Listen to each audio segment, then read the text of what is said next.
गजब नीक लागेला बैरिया तोहरी पाती रे, बैरिया तोहरी पाती रे।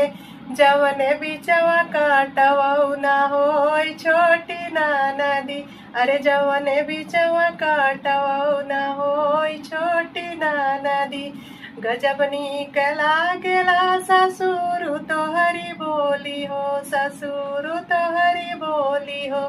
जवने घर ससुइयौ न होई छोटी ना नदी, जवने घर ससुइयौ न होई छोटी ना नदी।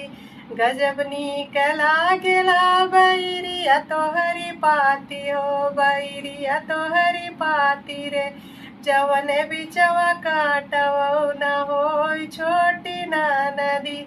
गजब नीक लागेला बसुर तोहरी बोली हो, बसुर